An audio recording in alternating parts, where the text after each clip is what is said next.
Just now, grabe to, walang nagawa ang PNP, Torre, Marbil at Abalos sa matinding utos ng korte ng Davao. Ayan, syempre itong balitang ating matutunghayan ngayon ay nagmula kay Banat News Updates. At ilalagay ko sa description box ang link ng channel ni Banat News Updates para maging updated po kayo sa mga balita na kanyang inihahatid sa atin. At syempre ito po ang inyong lingkod na si BT na magbibigay ng reaksyon at komento dito sa video na ating matutunghayan ngayon. Kaya wag na natin pagtagalin at sabay-sabay na nating panoorin ang laman ng video na hatid sa atin ni Banat News Updates at bibigyan natin ng reaksyon ng balitang ito. Pasok! Ito ang nakakagulat. Matapos ang isinagawang tila masalimuot na paglusob at pinasok ng Philippine National Police ang compound ng Kingdom of Jesus Christ para hanapin at halughugin ang nasabing 30 hectares property na pagmamayari ng pastor na si Kibuloy. Sa wakas sa kauna-unahang pagkakataon, nagsalita na din at naglabas ng desisyon ang korte at binigyan ng temporary protection ang Kingdom of Jesus Christ laban sa PNP. Pero bago ang lahat mga updates, kung bago ka pa lamang sa aking kumilos na ang korte channel ay mag-subscribe ka na at huwag kalimutang i-click ang notification bell para mas updated ka sa mga bagong videos na i-upload namin. At yun na nga mga ka-updates, tila nga totoo ang kasabihan, kailanman ay hindi mananaig ang kasamaan sa kabutihan. Victory is ours. Ito ang sigaw ng Kingdom of Jesus Christ, missionary workers at mga miyembro nito. Matapos nagbuni sa naging desisyon ng Korte Suprema na palayasin ng mga pulis na tila illegal umano na kinukubkob ang KOJC compound sa Davao City. So ang nangyayari is parang pinapaniga na ng korte ang mga tao sa KOJC dahil sa nangyayaring tensyon dyan. 'Di ba? Kasunod dito ay hindi mapigilang maluha sa kagalakan ng mga miyembro ng KOJC matapos ang paghihirap at tila di makatarungang ginawa sa kanila sa isinagawang operasyon nito sa compound ng KOJC sa Davao City at ayon pa sa kanilang mga social media posts. Maraming salamat Judge Mario Waves, mabuhay po kayo. Kanunay makatarungan, hindi gaya ni Bersamin, Executive Secretary ni Marcos and former Chief Justice, hindi niya mapayuhan si BBM. Yes, mayroon pa tayong justice na hindi nasilaw o nadala ng pera ng mga Marcos. Salamat Justice Duaves. Praise the Lord. So si Justice Duaves, no? Justice prevails. I am so happy, prayed so hard. I even cried watching how they harass to all the KOJC members. Salute to Attorney Torion and all the lawyers working so hard. Mabuhay to all the vloggers, to SMNI team. You are all heroes. God bless. Salute. Meron pa palang hindi pwedeng bayaran. Salamat Ama, ginamit mo si Judge para sa kaligtasan at katahimikan ng Davao. Ipakulong lahat ang pulis at alisin sa trabaho. Unquote. At Ayun, kasi sobra yung nangyaring tensyon dyan sa Davao eh. Di ba? May mga nasaktan. Although may mga nasaktan din sa mga pulis. Pero syempre may nagsasabi din na hindi naman mawawala yung mga nagsasalita na hindi, yung mga KOJC ang nagsimula. Hindi naman yung mga pulis. Syempre sa paanig naman dito, hindi yung mga pulis ang nagsimula. Hindi yung mga KOJC. Di ba? Kanya-kanyang paniniwala dun sa mga taong nagbibigay ng opinyon. Pero isa lang ang magiging sagot dyan Dapat hindi na humantong sa ganito. Oo, sige. Yung salita ko nung nakaraan na bakit nagdadala pa sila ng ganyan ng mga armas na hindi naman dapat kasi nga religious group yung pupuntahan nila. May nagsabi sa akin para daw akong gago ba yun? Siyempre, police daw yan magdadala ng ganyan. Hindi yun ang pinupunto ko. 'Di ba? Kung pwede namang daanin sa magandang 'di ba? Bakit kailangan pang dumating sa ganong klase? 'Di ba? May nagsabi din sa akin, yung mga nasa KOJC ang siyang nag-trigger sa mga kapulisan. Kaya nagawa nila yung ganung bagay o nagkagulo. 'Di ba? Hindi mo rin naman kasi masisisi nga yan 'di ba? Yung mga nasa KOJC. Dahil syempre, ipinoprotektahan nila yung bahay-sambahan nila. Nandoon na tayo sa ginagampanan yung tungkulin, ginagampanan yung trabaho, yes. 'Di ba? Pero sana pwede naman nating daanin sa maganda. 'Di ba? Kaya sinasabi dito na kung meron talagang mga papel at dumaan talaga sa tamang proseso, siguro hindi naman hahantong sa ganito. Siguro yung mga tao may nakikitang hindi maganda kaya sila pumalag ng ganun. 'Di ba? Kung wala naman silang nakikita na hindi maganda, siguro hindi naman sila papalag ng ganun. 'Di ba? At ito na nga mga ka-updates, narito naman ang paliwanag ng Legal Counsel ng Kingdom of Jesus Christ na si Attorney Israelito Torion sa buong detalye. Panoorin ang full video. Nagmamando ang korte right now na lumayas na at umalis sa iligal na pag-ocupa ng compound of Jesus Christ ang lahat ng mga pulis at itigil na ang kanilang ginagawang pagpigil sa worship and operations ng isang pribado at reliyosong compound. Mabuhay ang katarungan sa bansang Pilipinas. Kasi talagang puspos yung paghanap nila kay Kibuloy dyan eh. Lahat hinahalongkat nila. 'Di ba? Nagbububutas na sila ng kung ano-ano dyan.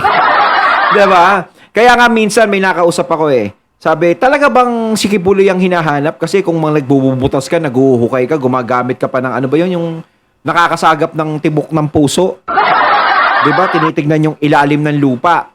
Eh baka daw mamaya kayamanan na lang yung hinahanap eh. Sigurado bang si Kibuloy talaga hinahanap nyo dyan? O baka may iba pa kayong hinahanap dyan? Kasi di ba, mapapaghinalaan kayo ng gano'n. Meron po tayong breaking news mga kababayan.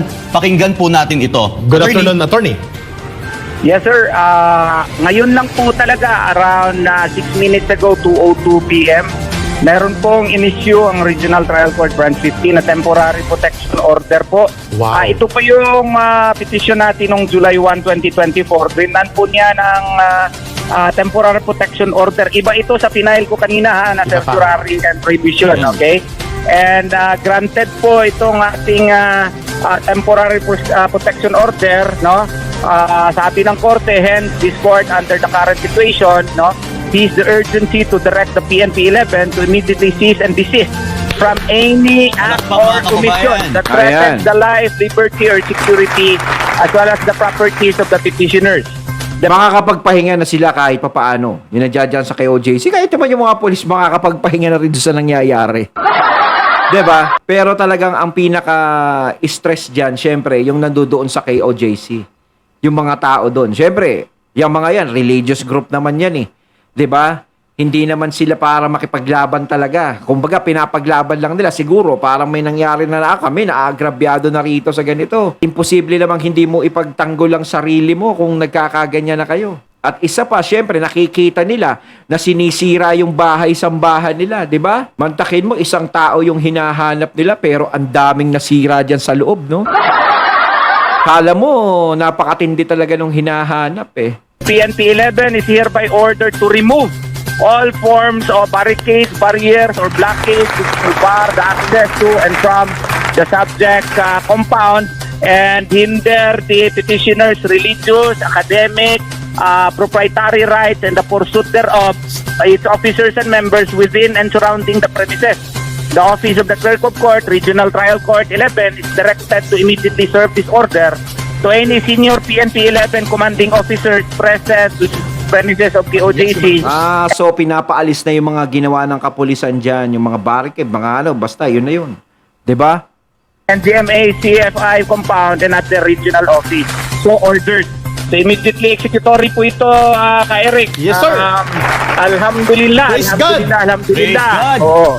Oh, so sana implemented ito kaagad kasi immediately executory po ito. Mabuhay ang katarungan, Attorney Torion, and I believe Yes. when you told me there is hope in justice and there is hope in the legal process, and congratulations for all the sacrifices that you have shared with Kingdom of Jesus Christ for bringing justice before the bar of court. At ano pong epekto Attorney. nito, Attorney, sa ngayon sa kasalukuyan? At ano po ang gagawin nila? Kailangan na sila dyan. Sinabihan po natin sila Eric, you are no longer welcome. Ito po, korte na po nagsabi, you are really no longer welcome. You are free to leave. You are ordered to leave. So, yun po ang ay pinaremove lahat ng nagdesisyon barrier, na yung korte. lahat ng posibleng makapaghinder ng ating religious, academic, and proprietary rights, pinapaalis po doon.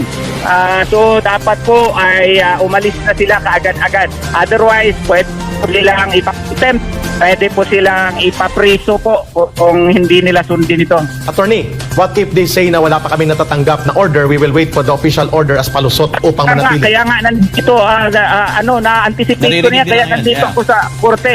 Nandito ako sa korte, ipasakay ko sa aking kotse yung mga sheriff. Ayun. At dadalahin ko doon. Nag-request na ako kanina kay... Kumbaga, meron ng laban yung kay OJC ngayon doon sa nangyayari ngayon. Kasi yung korte na mismo ang nag-uutos. 'Di ba? Pero mas maganda pa rin na, syempre, manggagaling din yung yung kautusan na lang din, syempre, sa leader ng bansa natin. 'Di ba? Syempre, ang dami nang nasasaktan yan eh. Ang dami nang nagkakasakitan nandun sa mga pulis, nandun sa mga miyembro ng KOJC. Kapag nakikita mong nagkakagano na yung nangyayari, is kailangan kumilos ka na. Ibig sabihin, kailangan pa ba humantong sa ganito? Ihinto na natin yan. 'Di ba? Ngayon, gumawa na lang ng ibang hakbang, kung sakasakaling matsyempuan si Kibuloy, o saka na lang nila dakipin. 'Di ba? Kasi dito talaga, is maraming taong madadamay. 'Di ba? Pagpalagay natin, sige, sinasabi ng iba, kinukonsinti niyo yung masama, kinukonsinti niyo yung ganun. 'Di ba? Hindi namin kinukonsinti yung ganun. Ang sinasabi ko dito is kung may kasalanan si Pastor Kibuloy, pananagutan niya yun. Dapat niyang panagutan. 'Di ba? Dapat niyang panagutan. Pero kung mananatili naman siyang inosente dun sa mga ikinaakusa sa kanya, is may karapatan siyang ipaglaban yung sarili niya. Kaso nga lang, paano niya ipaglalaban yung sarili niya ngayon? 'Di ba? Alam naman natin na si Pastor Kibuloy ay may konekta sa mga Duterte. Ibig sabihin, kaibigan, malapit sa mga Duterte. Sa tingin niyo ba kung sakasakaling si Pastor Kibuloy ay sumuko o mahuli? 'Di ba? Kung sakaling sumuko siya o mahuli, ano yung magagarantyang magiging ligtas siya? Kaya syempre, siguro nagtatago din siya, hindi din siya nagpapadakip, o pagpalagay natin nagtatago, o ano man nangyayari kay Pastor, siguro kaya ganun, is iniisip niya rin, paano kung sumuko ako sa inyo? Ano magagarantya nyo sa akin? Kung yung mga Duterte nga, ginaganyan nyo. 'Di ba? Yun yung napapansin ko. Kaya talaga parang si Pastor talaga is hindi lumalabas. Yung mga member ng KOJC, kung meron man ditong nakikinig sa akin, sa akin is yun lang yung parang obserbasyon ko lang. Sa tingin ko, parang naiilang si Pastor sa mangyayari sa kanya. Kaya talagang parang, bakit ako magpapahuli sa inyo? 'Di ba? Bakit ako magpapahuli kung alam ko naman yung mangyayari sa akin? Siyempre, nagiging advanced na siya mag-isip sa mga ganyang bagay eh. 'Di ba? Ano ang maipapangako niyong seguridad sa kanya? Kung sakasakaling siya ay sumuko sa inyo, ano ba ang mangyayari? Yun ang tinitignan niya malamang doon. Madali naman kasi yung salitang, susuko ako sa inyo. 'Di ba? Pwedeng-pwede niya gawin yun para hindi na lumala yung gulo at wala nang taong masaktan pa. Kaso nga lang, pag sumuko nga siya, ano ang magagarantya niyo sa kanya? O sasabihin naman ng iba, bakit bibigyan pa ng special treat? Hindi yon. 'Di ba? Hindi yan bibigyan ng special treat. Ang ibig kong sabihin, 'di ba? Ano yung magagarantya sa kanya para maging patas yung magiging desisyon sa kanya kung sakasakali? 'Di ba? Kahit kasi sabihin mong kriminal o hindi kriminal yung isang tao, o may nagawang kasalanan o wala, kailangan nagiging patas pa rin ang hatol. 'Di ba? Wala yung pinagkaiba sa walang kasalanan pero nakukulong. 'Di ba? Maraming walang kasalanan na nakukulong. Hindi ko naman sinasabing walang kasalanan si Pastor. 'Di ba? Ngayon, kung merong kasalanan si Pastor, sabi ko nga, dapat niyang panagutan. Pero kailangan bigyan niyo ng sapat. 'Di ba? Yung tamang proseso. 'Di ba? Yung sinasabi nating transparent, dapat maging transparent. Ayun yun. 'Di ba? Sa panahon kasi ngayon, ang iisipin ni Pastor niyan, paano magiging patas kung ang mga Duterte ay ginaganyan? Kung yung mga Duterte na yon, no? 'Di ba? Si pastor pa kaya? 'Di ba? Ngayon siguro kapag magsasalita sila, gagarantyahan nila si pastor na ganito, ganyan o humarap ka, harapin mo yung mga kaso mo, kailangan maayos natin to, kung ano ba, may kasalanan ka ba o wala, ganito, idepensa mo yung sarili mo. Papayagan bang idepensa ni pastor yung sarili niya? Papayagan ba nila? Ngayon, kung papayag sila na ganito, ganyan, siguro baka magbago ang ihip ng hangin. 'Di ba? Kaya ako din, hindi ko din masisisi si pastor kaya hindi lumalabas. 'Di ba? Kaso nga lang, syempre, ang nagsasuffer din yung mga tao sa KOJC. Sila yung sumasalo ng lahat. 'Di ba? Maraming nasasaktan. Ang kulang lang dito is yung pagsasalita ng leader ng ating bansa. Yun ang kailangan. Kailangan magsalita na sa PBBM dito. Magbigay na ng garansya. 'Di ba? Ngayon, kapag nagbigay siya ng garansya, yun ang panghahawakan ng mga tao sa KOJC. 'Di ba? Nasa sa kanila na lang yun. Nandoon na lang kaila PBBM yun. Kung tutuparin ba nila yung garantsyang sasabihin nila o hindi. Attorney Eunice ng isang sasakyan kasi parang team of sheriff po ito magsi-serve po. Oo. Ayun. Attorney, we will not hold you any longer. That is a very good news. Mas maganda pa po na yan ay may silbi na sa mukha ng mga abusadong berdugong pulis ni Marcos at ni Abalos at upang mapatigil na po ang panggagahasa sa kalayan at karapatan ng mamamayan. Go ahead, Attorney Torion. Kayo po ay lingkod ng mamamayan at ng katarungan kasama pong korte dyan sa Davao. Mabuhay! At this is God's miracle way of getting intervention. God. Tignan mo sa lahat ng mga nangyayari ngayon, no? Tumatalbog lahat ng problemang yan kay PBBM. Sa kanya lahat tumatalbog. Kasi hindi rin maganda yung hindi ka masyadong nagsasalita. Dapat ipinapaliwanag mo yung side mo. 'Di ba? Alhamdulillah. Kina pastor ito, praise the Father. Praise the Father. Yes, praise the Father. Yes, Attorney, go ahead po. We will not hold you any longer. Mahalaga po. Sige, ang service na yan. salamat. This is a very important order. We did not expect this, pero pinalabas si Judge Duaves. We are also waiting for another order din. Yes, injunction. Dito sa bagong final natin, temporary prohibition mandamos po. So, wala pong forum shopping yan ha. Baka sasabihin na, forum shopping. Sige, mag-conduct na naman tayo ng lecture yan para law 101 po na walang forum shopping. Ayun, Attorney, go ahead at mabuhay po kayo. God, Allah be with you. And with the people of... Alhamdulillah. Go ahead po. All praise to Allah. All praise to Allah. Salamat. Yes. Salamat. Ayun. Pasalamatan natin ka, Eric. Walang iba kung ang ating presiding judge, Matapang ito. Mario C. Duaves. Yun. Na nanindigan po sa katotohanan, sa tama. Ayan po ay pagpapakita na meron pa pong tao, may tao po na nagmamahal sa ating kapwa Pilipino. At hindi po ito nakokontrol ni Marcos. Not all Kumbaga justices... parang no? Siyempre, si Duaves sa naging desisyon niyang yan, maaaring, 'di ba? Alam na natin. Pero talagang pinakita ni Duaves doon sa desisyon niya na talagang dapat justice will prevail, parang ganon. No? and judges can be controlled in both by money, the way Marcos conducts governance right now, nakabatay sa pangungurakot, pangungulimbat, pananakot, pangbabribe. Itong judge na si Judge Duaves ay hindi po kasama sa kanyang natatakot at nasisilaw sa kanilang mga limpak-limpak na salapi na ninanakaw nila sa taong bayan upang ibili ang hustisya. Ito i-twist. Mabuhay po. Ang ibig sabihin ni Atty. Torion, ulitin Pero namin. ang tindi, no? Dati may mga magkakalaban na ganyan. No? Yung mga oposisyon, administrasyon. Ngayon talaga ito yung isa sa nakita ko rin na mas matindi ang nagiging hidwaan talaga. Kasi nakikita ko nung mga nakakaraan, merong vice president na against sa presidente, pero hindi naman humahantong sa ganito. Kay FPRRD nga, tsaka kay Lenny, di ba? Talagang nakikita natin na may hidwaan talaga.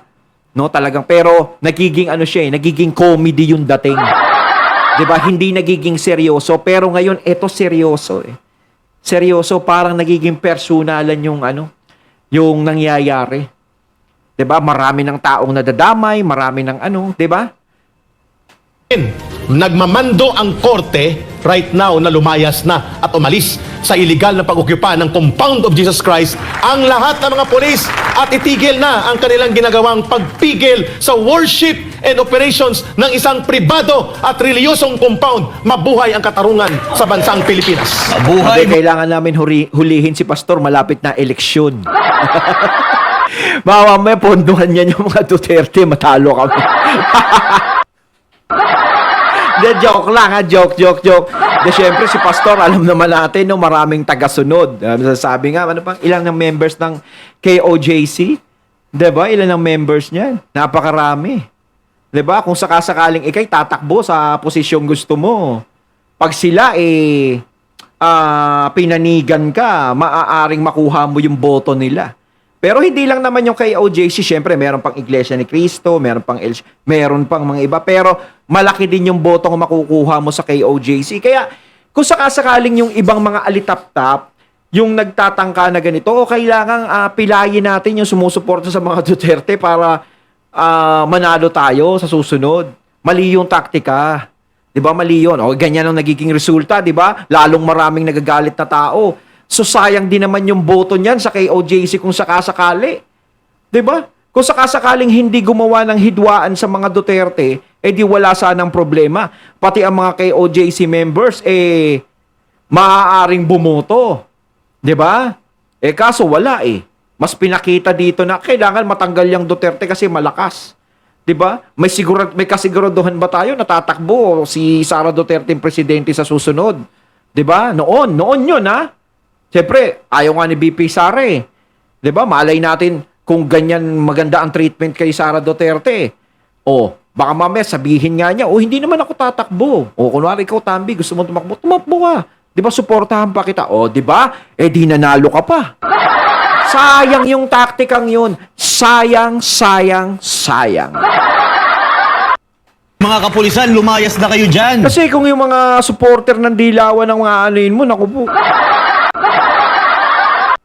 Bitbitin nyo yung mga kanon na nasa hangar. Ayun. Yung mga Amerikano, tanggalin nyo yan dyan. Oo, hulihin natin yan pag At nakita. wala na kayong karapatan na manatili pa sa compound. Sa mga worker, paalisin nyo na po yung mga pulis dyan at babalik na po sa atin ang ating property. Wala na silang karapatan dyan na manatili pa. Lumayas na kayo lahat dyan. Yun Mga po. kapulisan, yeah. Ang aming gustong ipaabot sa sambayan ng Pilipino, all prayers gathered together can become the powerful voice that will be heard in heavens. Ayun, natating natunghayan ng video na nagbula kay Banat News Updates at syempre, natunghayan natin yan yung SMNI. Ayan, si Ka Eric. Ayan, kayo mga katunay, anong masasabi nyo tungkol dito sa video na ating natunghayan ngayon? Comment lang po kayo sa comment box. So once again, I'm BT and I'm out. Peace.